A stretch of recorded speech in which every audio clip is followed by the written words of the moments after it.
대학 캠퍼스 안에서 여학생이 셔틀버스에 치여 숨지는 사고가 발생했습니다. 나연수 기자의 보도입니다. 평온하던 대학 캠퍼스에서 끔찍한 사고가 벌어진 건 오전 11시 40분쯤. 고려대학교 법대 건물 바로 앞이었습니다. 점심시간을 앞두고 건물 앞을 오가는 학생들이 많았습니다. 사고 당시 셔틀버스는 법과대학 후문 쪽에서 약 100여 미터 떨어진 정류장 쪽으로 들어오고 있었고 학생은 버스 앞을 가로질러 가고 있었습니다. 여학생이 버스 오른쪽에 부딪혀 쓰러졌지만 차는 그 위로 5m가량 더 굴러가다 멈췄습니다. 그러니까 버스 그냥 계속 간 거죠. 근데 쳤는데 그냥 넘어가서 이제 사람들이 좀 소리 지르고 하니까 근데 앞으로 좀 더 갔어요. 근데 거기서. 사고를 당한 여학생은 사학과에 재학 중인 23살 장모 씨. 즉시 병원으로 옮겨졌지만 이미 숨을 거둔 뒤였습니다.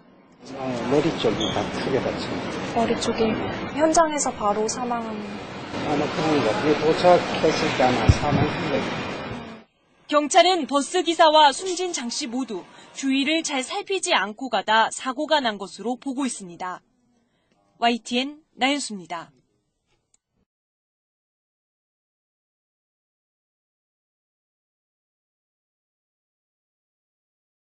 초등학생을 태운 버스가 도로 한가운데서 옆으로 넘어졌습니다. 운전자와 어린이 14명이 다쳤습니다. 신승희 기자입니다.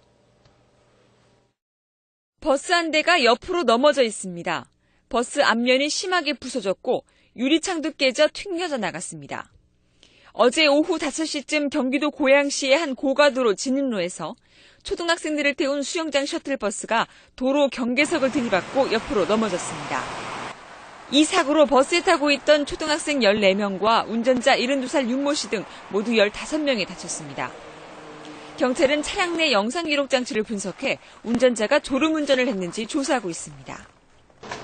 어제 저녁 6시 10분쯤 서울 하월곡동의 도로에서 45살 최모 씨가 몰던 승용차가 또 다른 승용차 2대를 잇따라 들이받았습니다. 이 사고로 32살 김모 씨가 머리와 허리를 다쳐 병원으로 옮겨졌습니다. 경찰은 최 씨가 유턴하던 차량을 피하려다 중앙선을 넘은 것으로 보고 사고 경위를 조사하고 있습니다. 어젯밤 10시 10분쯤 경기도 의정부시 지하철 1호선 망월사역 지붕에서 지붕 교체 작업을 하던 49살 정모 씨가 고압 전선에 감전돼 그 자리에서 숨졌습니다. 사고 직후 전력이 차단되면서 지하철 1호선 운행도 20여 분간 중단됐습니다. 어제 자정쯤 서울 주교동의 봉제 작업장에서 원인을 알 수 없는 불이 나 1,000만 원의 재산 피해가 나는 등 밤사이 크고 작은 화재도 잇따랐습니다. SBS 신승입니다.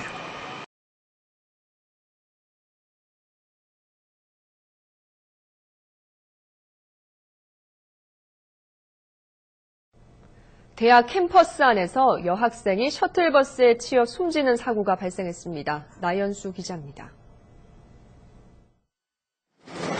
평온하던 대학 캠퍼스에서 끔찍한 사고가 벌어진 건 오전 11시 40분쯤. 고려대학교 법대 건물 바로 앞이었습니다.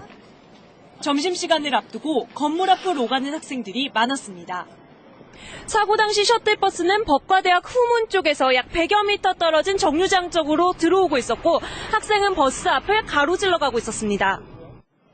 여학생이 버스 오른쪽에 부딪혀 쓰러졌지만 차는 그 위로 5m가량 더 굴러가다 멈췄습니다. 그러니까 버스 그냥 계속 간 거죠. 근데 쳤는데 그냥 넘어가서 이제 사람들이 좀 소리 지르고 하니까 근데 앞으로 좀 더 갔어요. 근데 거기서. 사고를 당한 여학생은 사학과에 재학 중인 23살 장모 씨. 즉시 병원으로 옮겨졌지만 이미 숨을 거둔 뒤였습니다. 머리 쪽이 다 크게 다칩니다. 머리 쪽이 현장에서 바로 사망한. 그런가. 그게 도착했을 때 아마 사망한 거예요. 경찰은 버스 기사와 숨진 장 씨 모두 주위를 잘 살피지 않고 가다 사고가 난 것으로 보고 있습니다. YTN 나연수입니다.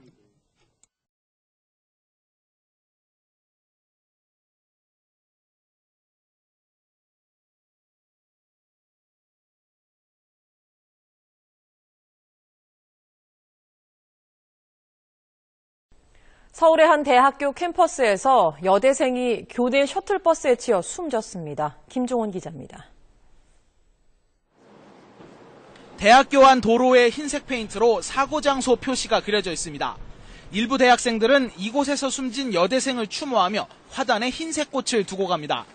오늘 오전 11시 반쯤 서울 고려대학교 캠퍼스 안 법학관 앞에서 재학생인 23살 장모양이 학교 셔틀버스에 치여 숨졌습니다. 아내가 있을 때는 퍽 쏘나더라고. 그래서 우리 이거 알박생도 아이고 아저씨 뭔 소리요? 가보니까 버스 딱 섰고 학생들 뺑 돌렸고.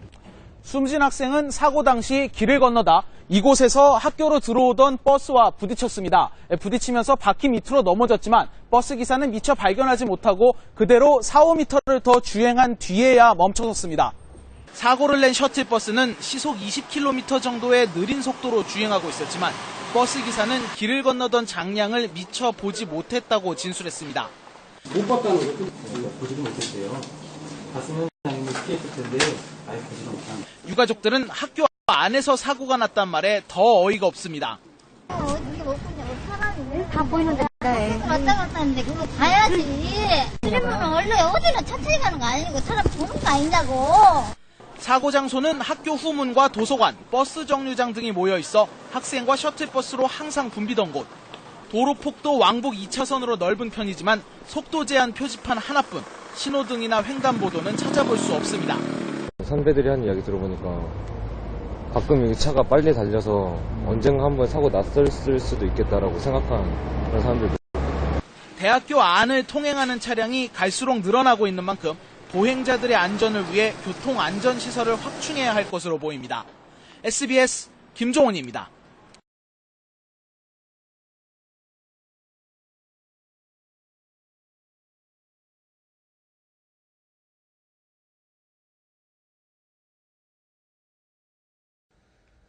단지 큰 도로에서뿐만 아니라 교내에서 오고 가는 차량도 주의하셔야겠습니다. 대학교 캠퍼스 안에서 여대생이 셔틀버스에 치여 숨지는 안타까운 사고가 있었습니다.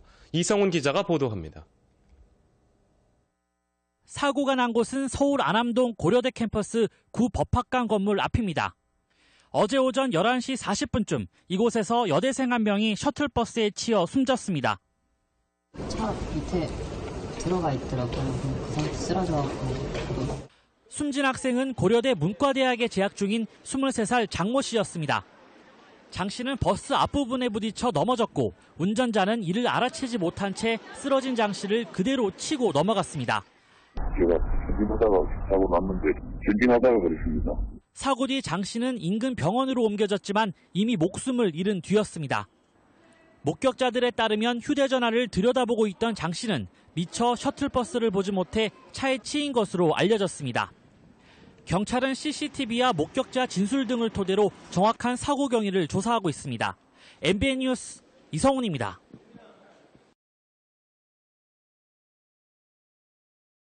대학교 캠퍼스 안에서 여대생이 셔틀버스에 치여 숨지는 안타까운 사고가 있었습니다. 이성훈 기자가 보도합니다. 사고가 난 곳은 서울 안암동 고려대 캠퍼스 구 법학관 건물 앞입니다. 오늘 오전 11시 40분쯤 이곳에서 여대생 한 명이 셔틀버스에 치여 숨졌습니다. 차 밑에 들어가 있더라고요. 그 상태 쓰러져갖고. 숨진 학생은 고려대 문과대학에 재학 중인 23살 장모 씨였습니다. 장 씨는 버스 앞부분에 부딪혀 넘어졌고 운전자는 이를 알아채지 못한 채 쓰러진 장 씨를 그대로 치고 넘어갔습니다. 제가 전진하다가 사고 났는데 전진하다가 그랬습니다. 사고 뒤 장 씨는 인근 병원으로 옮겨졌지만 이미 목숨을 잃은 뒤였습니다. 목격자들에 따르면 휴대전화를 들여다보고 있던 장 씨는 미처 셔틀버스를 보지 못해 차에 치인 것으로 알려졌습니다. 경찰은 CCTV와 목격자 진술 등을 토대로 정확한 사고 경위를 조사하고 있습니다. MBN 뉴스 이성훈입니다.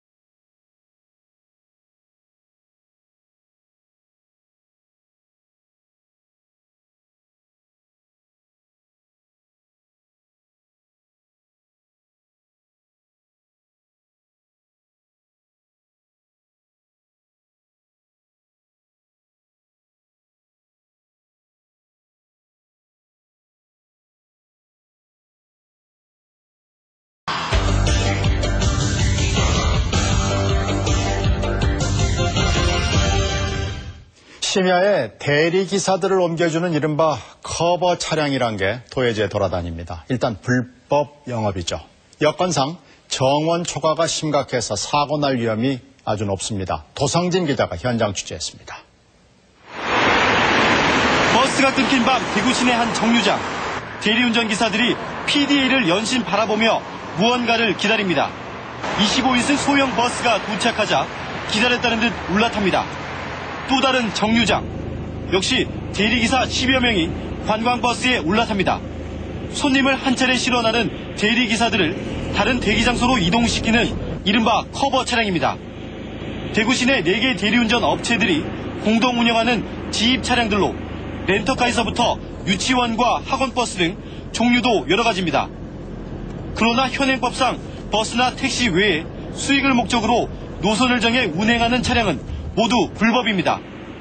사정이 어떤지 올라타봤습니다. 출발한 지 얼마 되지도 않아 몰려드는 대리기사들로 금세 통로까지 꽉 찼습니다. 통로에는 움직일 틈도 없습니다.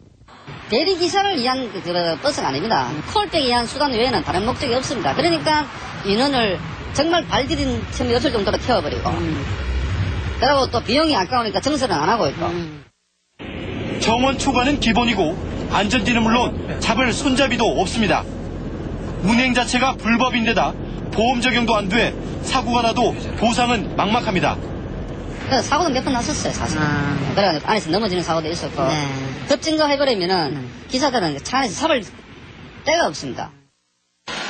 대리운전 한 건마다 200원씩 업체가 일괄적으로 커버 차량 이용비를 떼지만 할 공간이 없을 때가 많아 할 수 없이 택시를 타는 경우가 허다합니다. 택시 타고 가는 게 기사가 돈을 다 냈는데도 노선을 차량을 전수를 안 해주니까 또 이중부담을 또 하는 거예요. 현재 대구에서 운행 중인 이른바 커버 차량은 40대 안팎. 대리운전 기사는 5,000명을 넘어 6,000명까지 육박하고 있습니다. 참다 못한 대리운전 기사 노조 측이 시청과 경찰에 불법 운행 사실을 고발했지만 단속은 이루어지지 않고 있습니다. 해당 구간에 지금 바로 행처분 의뢰했습니다. 심야에 운행되기 때문에 자연스러운 그 단속하는 게 좀 어렵습니다. 관계당국의 무관심과 방치 속에 위험한 불법 운행이 밤마다 계속되고 있습니다. MBC 뉴스 고성진입니다.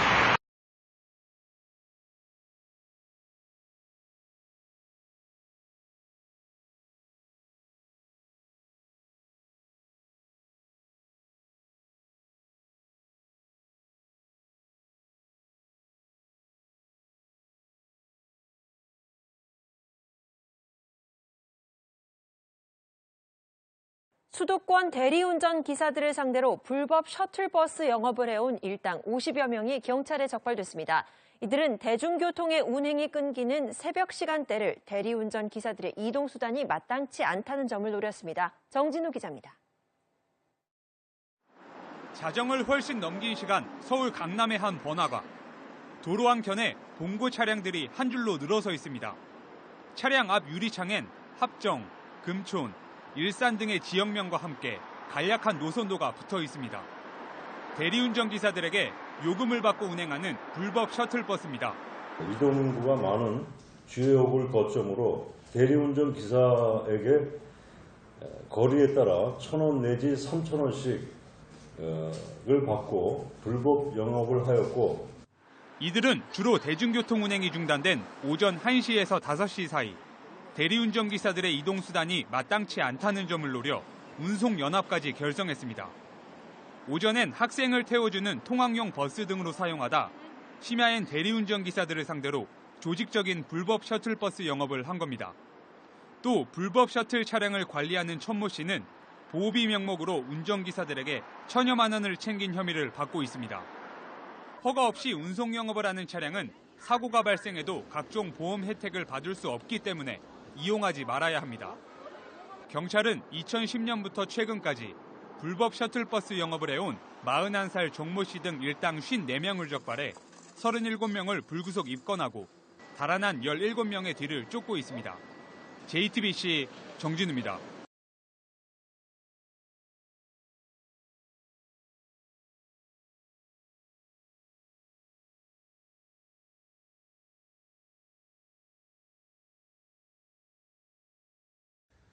운행 중이던 수영장 셔틀버스가 도로 난간을 들이받고 넘어져 15명이 다쳤습니다. 곳곳에서 화재도 잇따랐습니다. 사건 사고 소식 오택성 기자의 보도입니다. 강철로 만들어진 버스 앞부분이 심하게 휘어졌고 유리창은 아예 다 깨져버렸습니다. 어제 오후 5시쯤 경기도 고양시 성사동의 한 고가도로에서 72살 유모 씨가 몰던 수영장 셔틀버스가 난간을 들이받았습니다. 사고 당시 충격으로 학생 10여 명이 타고 있는 버스가 옆으로 쓰러지면서 하마터면 더 큰 사고로 이어질 뻔했습니다.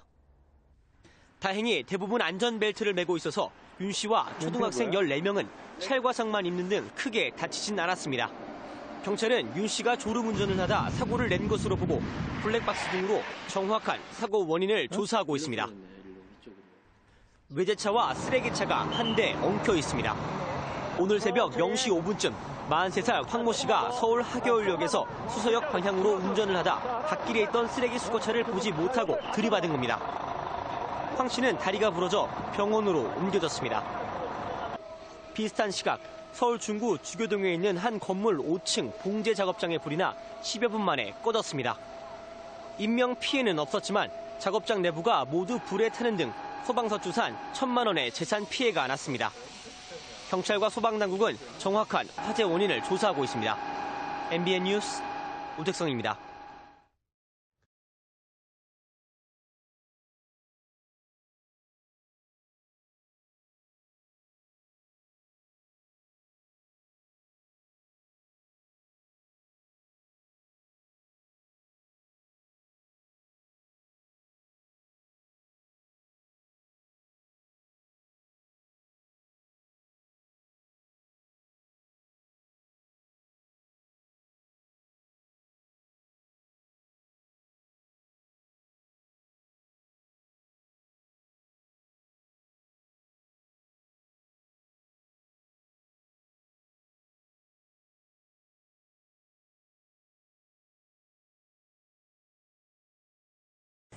전북 고창에서 통근버스와 승용차가 충돌하면서 2명이 숨지고 7명이 다쳤습니다.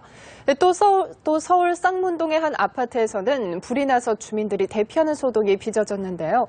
밤사이 사건 사고 소식을 강은나래 기자가 보도합니다. 승용차 앞부분이 형체를 알아볼 수 없을 정도로 심하게 부서져 있습니다. 어제 오후 5시 반쯤 전북 고창군 상하면의 한 고갯길에서 37살 신모 씨가 몰던 승용차가 마주오던 통근버스와 충돌했습니다. 이 사고로 승용차 운전자 신 씨 등 2명이 숨졌고 임신부 35살 이모 씨와 버스 승객 등 7명이 다쳤습니다. 경찰은 승용차가 중앙선을 넘어 앞차를 추월하려다 사고를 낸 것으로 보고 있습니다. 어젯밤 10시 10분쯤에는 대전시 문지동에서 33살 유모 씨가 몰던 승용차가 신호를 기다리던 다른 승용차를 들이받으면서 차 6대가 잇따라 추돌했습니다. 이 사고로 2명이 다쳐 병원 치료를 받았습니다. 사고 당시 운전자 유 씨는 혈중 알코올 농도 0.15%의 만취 상태였던 것으로 경찰 조사 결과 드러났습니다. 앞서 어젯밤 9시 10분쯤에는 부산시 사하구 신평동의 산업폐기물 처리시설에서 불이 나 3시간여 만에 꺼졌습니다. 이 불로 인명피해는 없었지만 창고에 있던 폐기물 3,000톤이 타 소방서 추산 1,200여만 원의 재산 피해가 났습니다. 비슷한 시각 서울 도봉구 쌍문동의 한 아파트 5층 36살 이모 씨의 집에서도 불이 나 내부 30여 제곱미터와 가재도구 등을 태워 소방서 추산 500여만 원의 재산 피해가 났습니다. 다친 사람은 없었지만 주민 10여 명이 대피하는 소동이 빚어졌습니다. 경찰과 소방당국은 외출한 사이 불이 났다는 집주인 이 씨의 진술 등을 토대로 정확한 화재 원인을 조사하고 있습니다. 연합뉴스TV 강은나래입니다.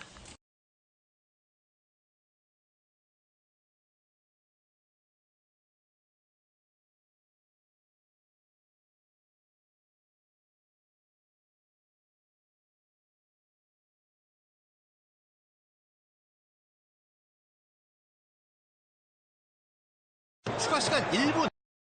OK팀 1분만 버티면 4강입니다. 위험한 위치에서 프리킥을 허용하고 말았는데요. 수비벽 싸움 치열한데요. 자, 왼발 슛! 역동작에서 오케이 펀칭! 세컨볼 그대로 슛! 막았어요. 수비 걷어냈는데요. 주심 뻗었습니다. 다시 한번 슛!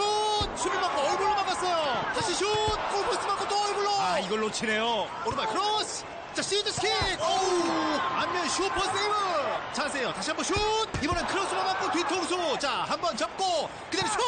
오우. 이번엔 배로 막습니다. 다시 슛. 오우.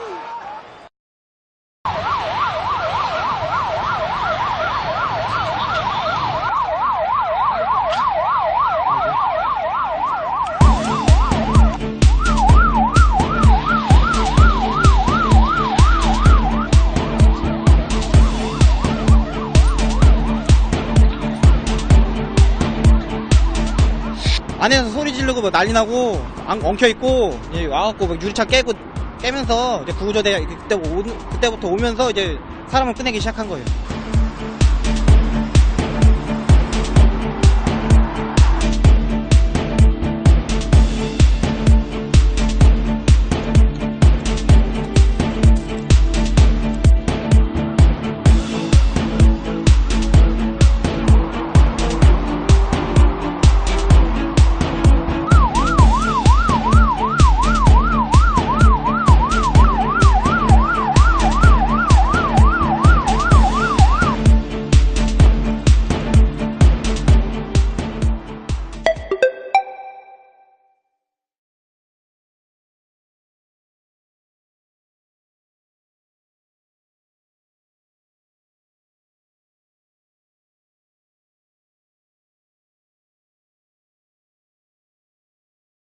앞으로 2주 동안 베이식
경남 창원의 한 교차로.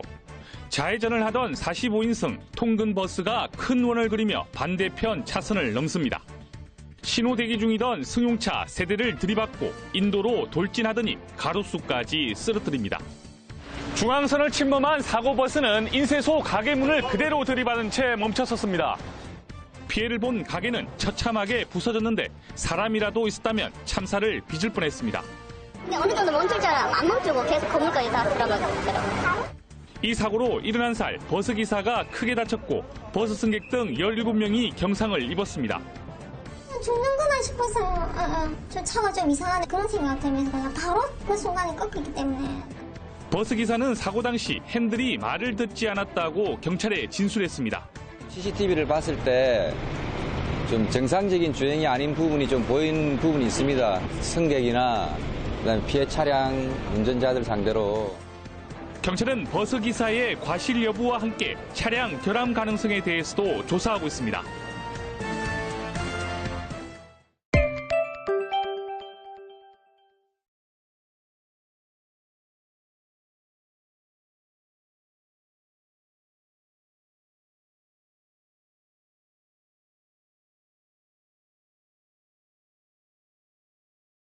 어제 경남 거제에서 일어난 퇴근길 통근버스 추락사고로 추가 사망 소식이 나왔습니다. 경찰은 오늘부터 본격적인 사고 원인에 대한 수사를 시작합니다. 취재기자 연결합니다. 이신철 기자, 밤사이에 사망자가 더 발생했다고요.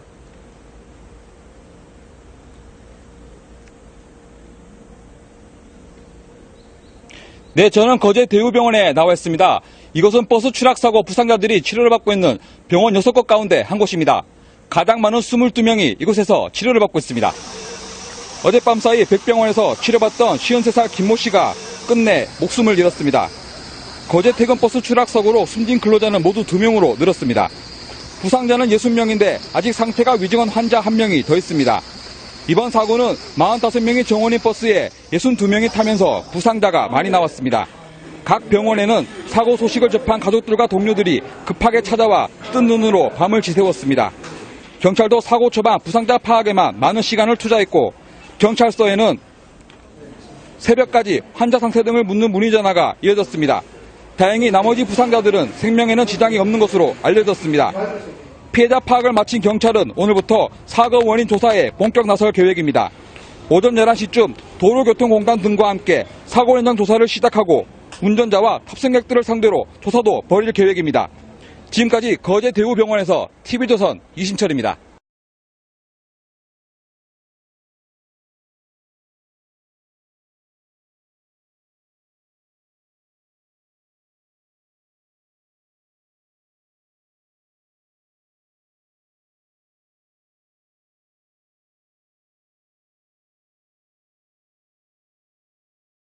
밤사이 직원들을 태운 통근버스가 앞서가던 승합차를 추돌해 9명이 다치는가 하면 고속도로를 달리던 승용차에서 불이 나는 등 사건 사고가 잇따랐습니다. 황정현 기자입니다.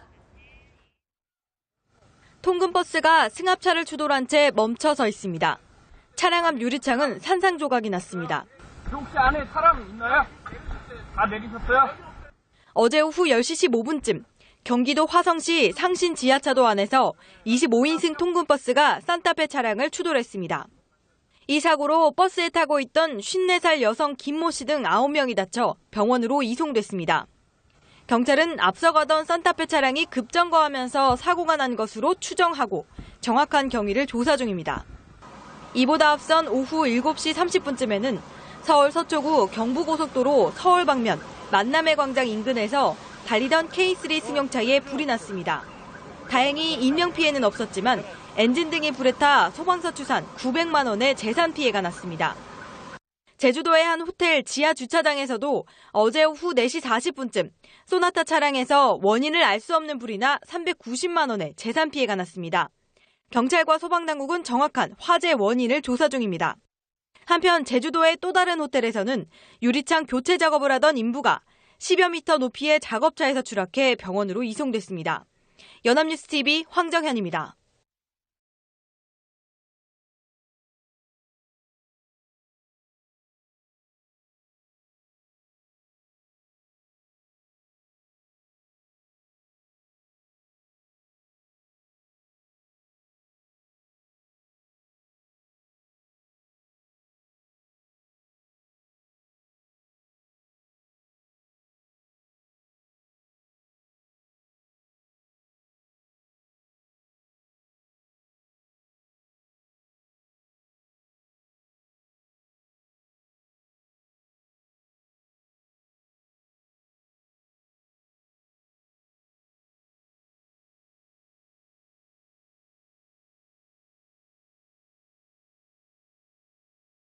냄새가 나.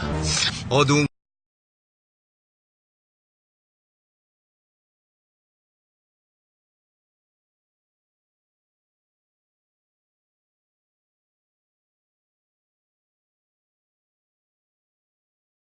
사고로 차가 전복된 뒤 이를 미처 수습하지 못한 모녀가 잇따르던 버스에 치여 딸이 사망하는 사고가 있었습니다. 아파트에서 방화로 추정되는 불이 나 1명이 사망했고 양계장 화재로 닭 4만 2천여 마리가 폐사하는 일도 있었습니다. 밤사이 사건 사고 김동욱 기자입니다. 어젯밤 10시 20분쯤 청주 상주 간 고속도로에서 45인승 회사 통근버스가 사고로 전복돼 있던 승용차를 들이받았습니다. 이 사고로 33살 하모 씨가 튕겨져 나가 반대편에서 오던 차량이 치여 그 자리에서 숨졌고 하 씨의 어머니 61살 정모 씨 등 2명이 다쳐 병원으로 이송됐습니다. 하 씨는 사고 당시 운전석에 끼어 미처 탈출하지 못했던 것으로 알려졌으며 경찰은 블랙박스 영상과 운전자 진술 등을 토대로 정확한 사고 경위를 조사 중입니다. 어젯밤 10시 50분쯤 서울 동작구 상도동에 있는 10층짜리 아파트 6층에서 불이 났습니다. 이 불로 화재가 시작된 집에 있던 40살 김모 씨가 숨졌고 12명이 인근 병원으로 옮겨졌습니다. 소방당국은 숨진 김모 씨가 불을 냈을 가능성에 무게를 두고 자세한 화재 원인을 조사 중입니다. 어제 오후 7시 반쯤 충남 공주시 탄천면에 위치한 한 양계장에서 불이 나 식용닭 4만 2천여 마리가 폐사했습니다. 불은 양계장 건물 3개 동을 태워 소방서 추산 9천만 원의 재산 피해를 내고 30분 만에 꺼졌습니다. 어제 저녁 8시 10분쯤 서울 숭인동에 있는 공제 작업장 1층 계단에서 불이 났습니다. 이 불로 의류 원단 등이 타 소방서 추산 600여만 원의 재산 피해가 났습니다. 소방당국은 1층 계단에서 불이 시작돼 번진 것으로 보고 정확한 화재 원인을 조사하고 있습니다. 연합뉴스TV 김동욱입니다.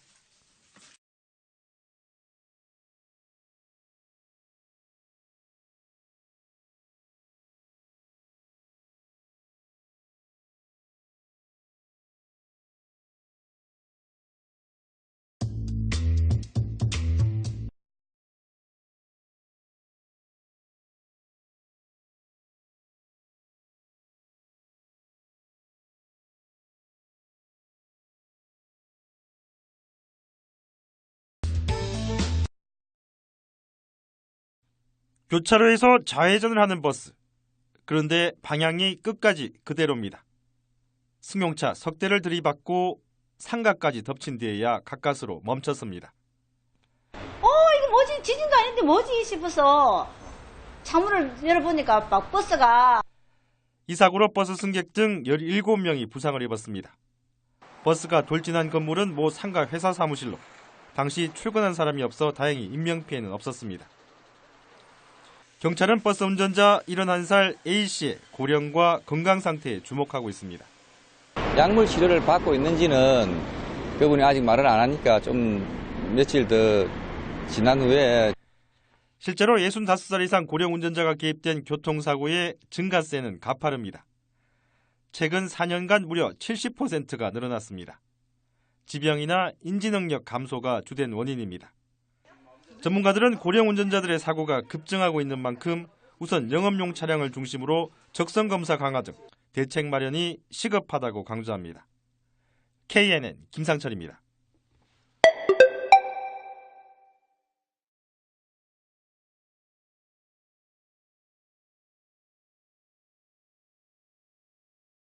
오늘 아침 부산에선 회사 통근버스가 빗길에 넘어지면서 10여 명이 다쳤습니다. 네, 또 전국 곳곳에서 크고 작은 화재 사고도 잇따랐습니다. 사건 사고 소식 정영훈 기자입니다. 중앙분리대 바로 옆 차선에 버스 한 대가 옆으로 누웠습니다. 구조대가 버스 앞 유리창을 부수고 승객들을 구조합니다. 오늘 오전 8시 반쯤 부산 금곡동 동원역 부근에서 회사 통근버스가 빗길에 미끄러진 뒤 넘어졌습니다. 버스 안에 타고 있던 30명 가운데 16명이 다쳐 병원에서 치료를 받았습니다. 오늘 오전 1시 15분쯤 제주 서귀포시 남원읍 태흥리에 있는 37살 김모 씨의 창고에서 불이 났습니다. 불은 창고 내부와 자재 등을 태운 뒤 30여 분 만에 꺼졌습니다. 경찰과 소방당국은 창고 안에 있던 전기 난로가 과열돼 불이 난 것으로 보고 있습니다.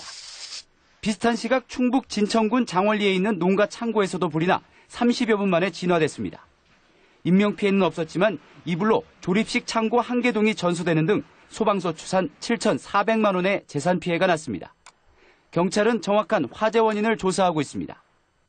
오전 3시 20분쯤에는 충북 청원군 강내면 저산리에 있는 과일 포장지 공장에서 불이 나 1시간여 만에 불길이 잡혔습니다. 조립식 공장 한 동과 공장 안에 있던 생산자재 등이 타 소방서 추산 1억 2천만 원의 피해가 났습니다. 경찰과 소방당국은 공장 안에서 불꽃과 함께 연기가 났다는 공장 직원의 진술을 토대로 정확한 화재 원인을 조사 중입니다. 뉴스와이 정영훈입니다.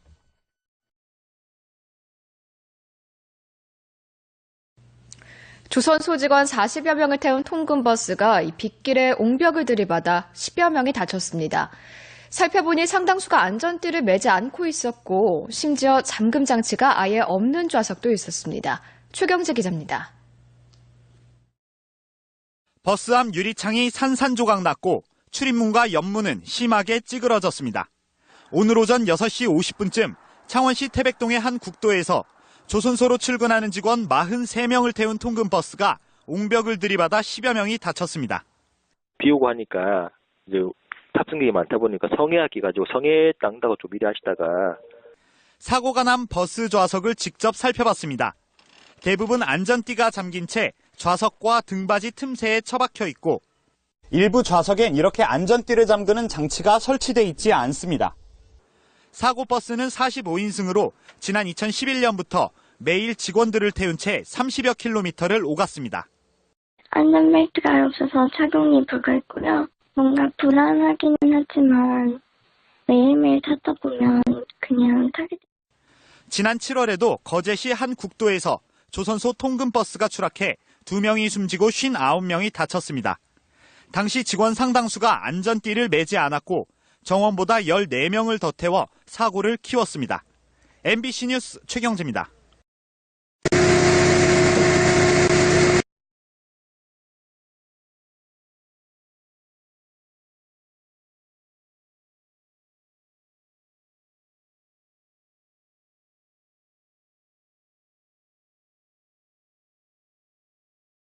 찜통더위에 4살 어린이가 유치원 버스에 갇혀있다 의식불명에 빠진 사건과 관련해 경찰이 관계자들에 대한 2차 조사를 마쳤습니다. 통학버스 사고 예방 지침을 지키지 않은 경위 등을 집중 추궁했습니다. 취재기자 연결해서 자세한 내용 알아보겠습니다. 백종규 기자. 네, 전국부입니다. 네, 관계자들이 1차 조사에서 모두 잘못을 인정했었고요. 오늘이 2차 조사였죠? 네, 그렇습니다. 유치원 관계자들에 대한 2차 조사가 끝이 났습니다. 사건 발생 바로 다음 날인 지난달 30일 1차 조사가 이뤄졌고 오늘이 두 번째 조사였습니다. 오전 9시 반부터 시작돼 한 사람당 2시간가량 간격을 두고 오전과 오후로 나눠서 비공개로 진행됐습니다. 운전기사와 해당 유치원 원장 그리고 인솔교사가 대상이었습니다. 통학버스 사고를 막으려고 하차 때 맨 뒤쪽까지 확인하도록 만든 지침을 왜 안 지켰는지 등을 집중적으로 조사했습니다. 경찰은 학부모 동의를 구해 함께 차에 탔던 어린이들에게 당시 상황 등을 추가로 확인할 예정입니다. 이와 함께 사고 당시 유치원 차 내부 온도가 어느 정도였는지도 조사를 벌이고 있습니다. 정황상 적어도 60도에서 70도는 넘었을 거란 추정이 나오는 만큼 정확한 온도 파악이 필요하다고 판단했기 때문입니다.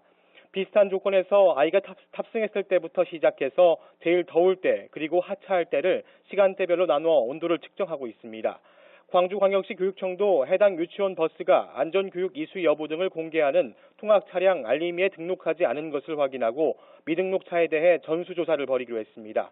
또 경찰 수사 결과에 따라 유치원, 원장, 교사 등에 대해 행정적인 조치를 하겠다고 전했습니다.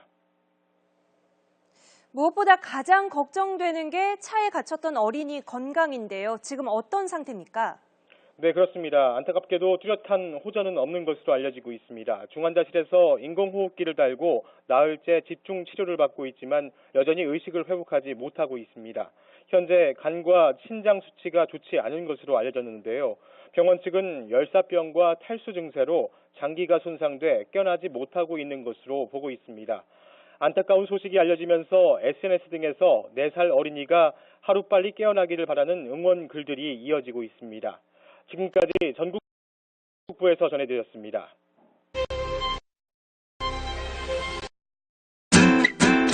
선생님, 신차 계약은 잘 끝났고요. 네. 타시던 차는 제가 좋은 가격에 팔아드릴게요.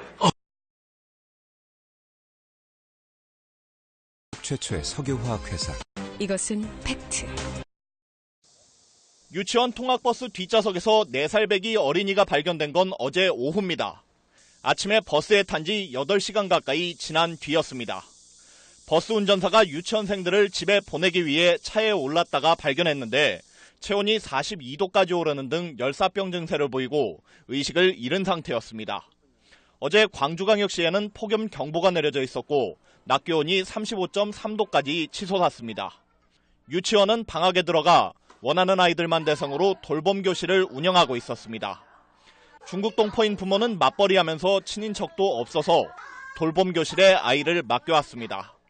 애기가 그 차에 있었다는 건 몰랐다는 것 자체가 너무 이해가 안 돼요. 유치원 교사와 버스 기사는 정확한 출석 인원이 파악되지 않아 버스에 어린이 한 명이 남아있다는 걸 알지 못한 것으로 조사됐습니다. 관할 교육청의 매뉴얼에는 운행 종료 뒤 맨 뒷좌석까지 확인하도록 돼 있지만 지켜지지 않았습니다. 경찰은 유치원도 출석 확인을 제대로 하지 않은 것으로 보고 있습니다. 방치됐던 어린이는 대학병원 중환자실에서 28시간째 치료받고 있지만 아직도 의식을 찾지 못하고 있습니다. SBS 윤나라입니다.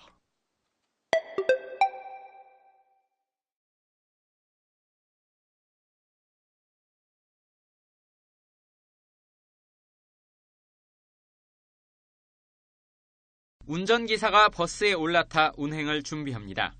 그런데 갑자기 버스 앞으로 가방을 맨 아이 한 명이 나타납니다. 하지만 버스는 멈춰있지 않고 그대로 출발해 결국 아이를 치어 쓰러뜨리고 맙니다. 오전 9시쯤 서울 방이동에서 일어난 사고입니다. 4살짜리 원생이 어린이집 통학버스에서 내린 뒤 출발하는 버스에 부딪힌 겁니다. 아이는 병원으로 바로 옮겨져 다행히 생명에는 지장이 없는 것으로 알려졌습니다. 당시 인솔을 돕는 보육교사도 함께 있었지만 사고를 막지는 못한 것으로 조사됐습니다. 기사가 내려갖고 그 아이들을 인계를 해준 거야. 근데 기사가 다시 운전해가지고 빼려고 오는데 그 애가 하나가 모르고 그 기사를 따라온 거야. 지난해부터 어린이 통학 차량의 안전 규정을 강화하는 이른바 세리미법이 본격 시행됐지만 사고는 끊이지 않고 있습니다. 지난해 3월 경기도 광주에서 4살 아이가 어린이집 바로 앞에서 통학버스에 치여 숨졌고 한 달 뒤쯤 25인승 어린이집 통학 차량이 수로 아래로 추락해 14명이 다치기도 했습니다. 경찰은 교통사고특례법 위반 혐의로 운전기사를 입건했습니다. 또 당시 인솔교사나 어린이집 측의 관련법 위반 여부도 집중 조사하고 있습니다. YTN 우철입니다.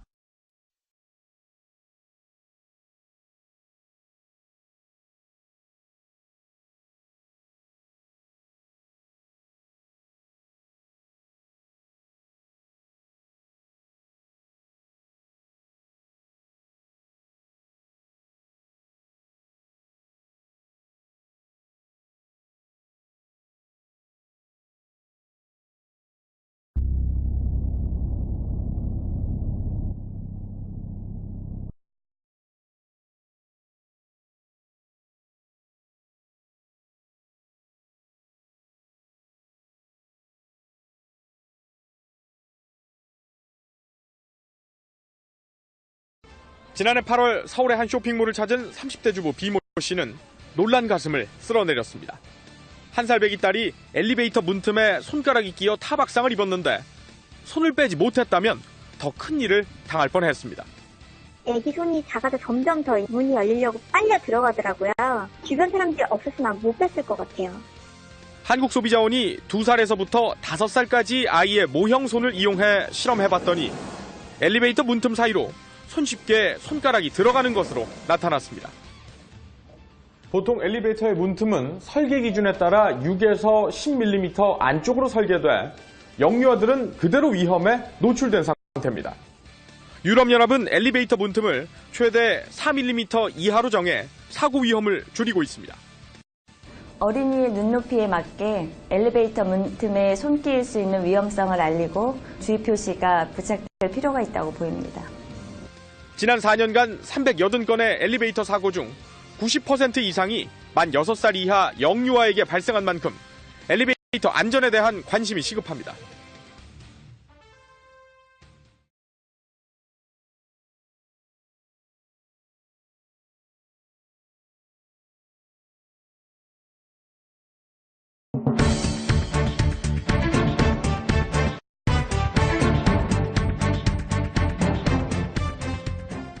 마흔한 살 이모 씨가 아파트 1층에 서 있던 승강기 위에서 발견된 건 어제 오전 6시쯤. 비명을 듣고 달려간 경비원이 발견해 119에 신고했습니다. 바람 소리가 나는데 위에서 나는지 밑에서 나는지 밑에서 나는 거 확실히 그게 안 되잖아요. 내가 엘리베이터 타고 올라가 보니까 위에서는 소리가 안 나더라고요. 이 씨는 아파트 9층에서 승강기 문을 열려다 발을 헛디뎌 1층에 서 있던 승강기 위에 떨어진 겁니다. 술에 취한 이 씨는 승강기 문을 발로 차 부수고 억지로 문을 열려다 추락한 겁니다. 승강기 통로로 20m 정도를 추락했지만 다행히 갈비뼈 골절과 무릎 등의 찰과상만 입었습니다. 추락한 걸로 보이는데 저희도 의아한 생각이 드는데 환자가 생명에는 이상이 없고 골절 부분만 다쳤다는 거에 대해 가지고 조금 의아하게 생각하는. 술에 취해 남의 집을 자신의 집으로 착각한 이 씨는 현관문을 두드려도 열어주지 않자 화가 나 승강기 문을 부순 것으로 추정됩니다. 이 씨의 황당한 행동 때문에 아파트 승강기 운행이 멈추면서 고층 아파트에 사는 주민들은 온종일 계단을 오르내려야 하는 불편을 겪었습니다.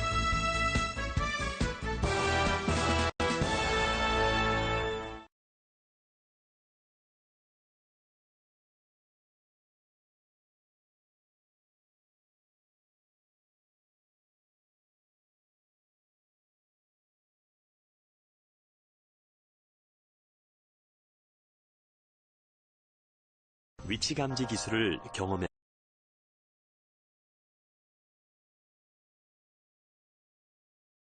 엘리베이터에 문이 닫힐 때 아이들의 손이 끼지 않도록 주의를 기울이는 보호자는 많습니다. 하지만 엘리베이터에서 어린이의 손이 끼는 사고의 절반 이상은 문이 열릴 때 일어난다고 합니다. 보호자의 더욱 세심한 주의가 필요한데 노은재 기자가 보도합니다. 엘리베이터 문과 문설주 간 허용 간격은 10mm. 하지만 어린이 손가락 마디 평균 폭은 이보다 작아 엘리베이터 문과 문설주 사이에 들어가기 쉽습니다. 애기 손이 작아서 점점 더 이제 문이 열리려고 빨려 들어가더라고요. 그래서 이제 주변 사람들이 없었으면 못 뺐을 것 같아요. 최근 4년간 한국소비자원에 접수된 엘리베이터 관련 피해 사례 648건 중 절반 이상이 문이 열릴 때 손이 끼는 사고였는데 피해자의 92%가 만 6세 이하였습니다. 어린이 같은 경우에는 반사신경이 느리고 또 근력이 약하다 보니 한번 말려 들어가는 경우에는 그대로 빼지 못하고 말려 들어가는 경우가 많거든요. 엘리베이터에는 이처럼 주의 표시가 부착돼 있지만 키가 1m 안팎인 초등학교 입학 전 어린이들의 눈높이에서는 확인하기 어렵습니다. 반면에 대만과 일본은 어린이가 볼 수 있는 위치에 우는 얼굴이나 상처난 손이 그려진 그림을 붙이고 있습니다. 한국소비자원은 어린이가 주로 이용하는 다중이용시설의 엘리베이터에 어린이 손김 주의 표시와 손가락 감지 장치를 설치할 것을 국민안전처에 건의하는 한편 부모들에게도 각별한 주의를 당부했습니다. 연합뉴스TV 노은지입니다.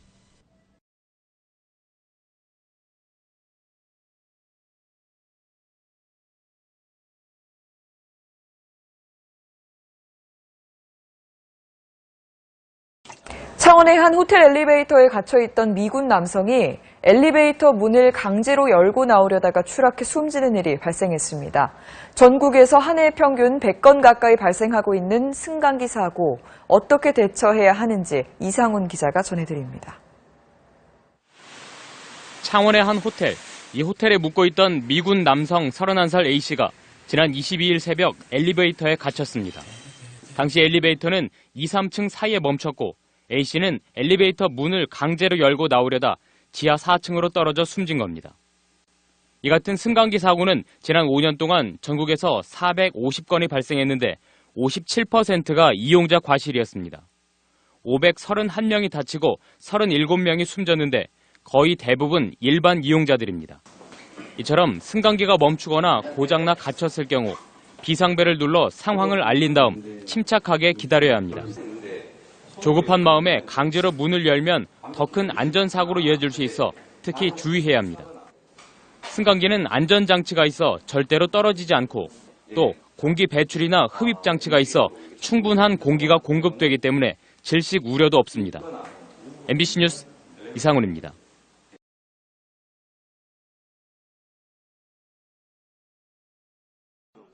네, 엘리베이터 타고 내릴 때 아이들 안전에 조금 더 신경 쓰셔야겠습니다. 문이 열릴 때 양쪽 틈 사이로 아이들 손가락이 끼는 사고가 끊이질 않고 있습니다. 박현석 기자입니다. 엘리베이터 문이 열리는 순간 문 양쪽 끝 작은 틈으로 한 아이의 손이 빨려 들어갑니다. 문에 손을 대는가 싶었지만 말릴 틈도 없었습니다. 너무 놀라서 소리 지르고 애기도 많이 울고 순간 근데 그게 2, 3초 만에 일어난 일이거든요. 그래서 많이 놀랐었어요.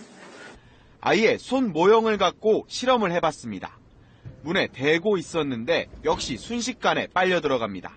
최근 4년간 소비자원에 접수된 엘리베이터 관련 상담 가운데 58%가 이런 손끼임 사고였습니다.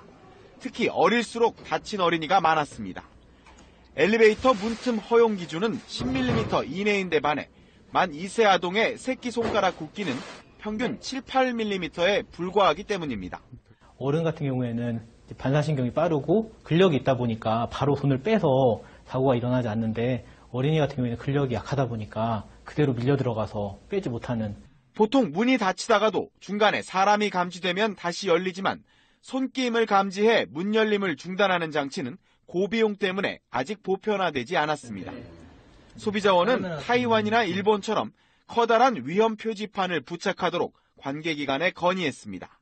SBS 박현석입니다.